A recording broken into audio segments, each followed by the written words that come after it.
God ఎడార్లో సెలయేర్లు. April 10. నీవేళ నాతో వ్యాజ్యమాడుచున్నావో నాకు తెలియచేయము. యోబు 10:2. అలసిపోయిన ఓ హృదయమా, ఒకవేళ నీ సౌందర్యాన్ని పరిపూర్ణం చేయడానికి దేవుడు నిన్నిలా బాధలకి గురి చేస్తున్నాడేమో.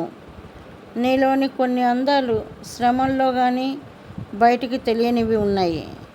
ప్రేమ మినుగురు పురుగు లాంటిది.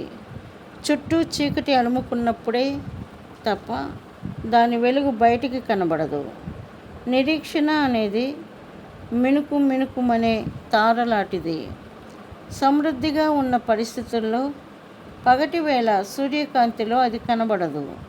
శ్రమకాలంలో చీకటి రాత్రిలోనే దాన్ని చూడగలం. కష్టాలనేవి నల్లని మక్మల్ గుడ్డల్లాంటివి. వాటిలో దేవుడు వజ్రాల వంటి తన దీవెనలను చుట్టి తన పిల్లల కోసం ఉంచాడు. ఆ నల్లని గుడ్డలో వజ్రాలు మరింత తలుకులు విరజిమ్ముతాయి. ఇంతకు ముందే కదా నువ్వు మోకాళ్ళుని ప్రార్థించావు, ప్రభు నాకు విశ్వాసం లేదేమోనని నాకు సందేహంగా ఉంది, నాకు విశ్వాసం ఉంది అని నాకు తెలిసేలా చెయ్యి అని. మరి కష్టాలను పంపమని ప్రార్థించడమేగా ఇది. నీకు తెలియకపోవచ్చు ఈ ప్రార్థనకి పర్యవసానం. ఎందుకంటే నీలోని విశ్వాసం పరీక్షకు గురైనప్పుడే కదా విశ్వాసం అసలు ఉన్నది లేనిది తెలిసేది. ఇది నీకు ఆధారం.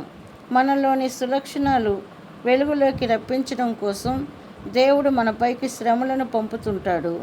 మనలో అవి ఉన్నాయి అన్న నిర్ధారణ మనకి కలగడం కోసం ఆ శ్రమలు మనకి సంభవిస్తూ ఉంటాయి. ఇది కేవలం మనలోని ఆత్మ సౌందర్యాన్ని తెలుసుకోవడం మాత్రమే కాదు, ఆ సౌందర్యం అభివృద్ధి కావడానికి కూడా ఈ పవిత్రమైన శ్రమలు తోడ్పడతాయి. దేవుడు తన సైనికులకు శిక్షణనిచ్చేది సౌఖ్యాలు ఉన్న మందిరాలలో కాదు, బయట ఎండలో కవాతులు కఠినమైన విశ్వాసాలతోనే.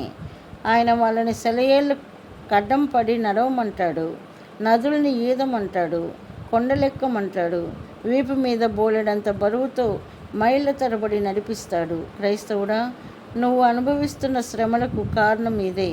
నీతో ఆయన వ్యాజ్యం ఆడడానికి కారణం ఇదే.